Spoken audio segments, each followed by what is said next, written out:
He's a former Secret Service agent and who worked presidential details with the Clinton and George W. Bush administrations.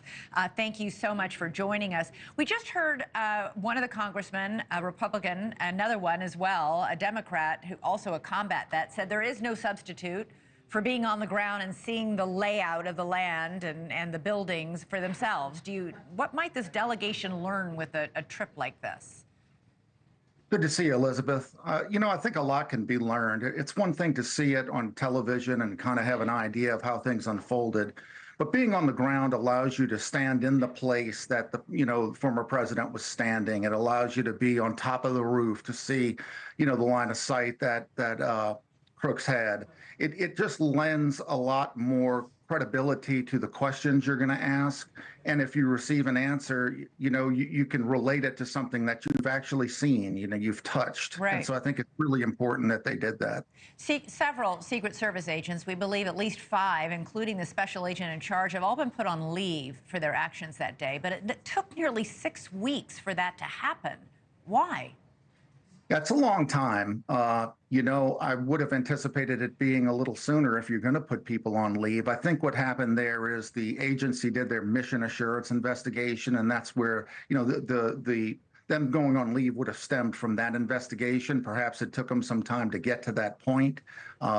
You would think it would have been a little sooner, though, given the gravity of this situation. Yeah, and there was also, we know, a breakdown in communications. They weren't on the same radio frequency. There's been new videotape and audio tape. You can hear the police saying, didn't you guys hear what I was trying to tell you? It turns out the agents and the local police were on different frequencies. This is a massive failure in communication.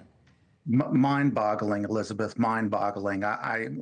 I still can't believe that was allowed to occur. I don't know how that occurred. That's not how things are done. You have a security room. In that security room, you have Secret Service personnel manning radios, along with a contingent from every law enforcement agency that's there assisting, so that these types of things don't happen. You have a clearinghouse for communications. Right. So it's truly astonishing to me. In addition, we still don't have any answers. The gunman was able to fly a drone in the area right above the rally without raising any alarm. He was scouting out locations. How did he do that unnoticed?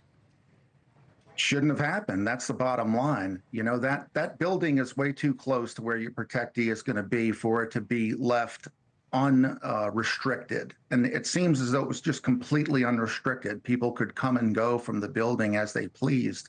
I don't know how that was allowed to happen. It obviously shouldn't have, and hopefully will never happen again. You have a lot of experience on presidential details providing security. There have been a lot of questions about why these Secret Service agents that day weren't more forceful in getting former President Trump off the stage. They allowed him to stand up and raise his fist. It was an iconic moment for him, but you can hear him clearly on the videotape saying, wait, let me put on my shoes. At that point, they had no idea if there might have been a second shooter. How big a breakdown was that to allow him that time? I definitely think it was a breakdown.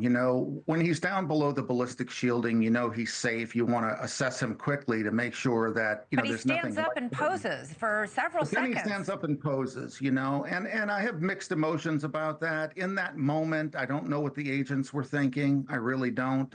But however, the job is to cover, conceal, and get him out of there as quickly as possible. And that obviously didn't happen quite as fast as I think it should have. I know it's going to be incredibly unsettling to the country to never understand what this young man's motive was. Do you think we might not ever discover a satisfying answer for what drove him to do this?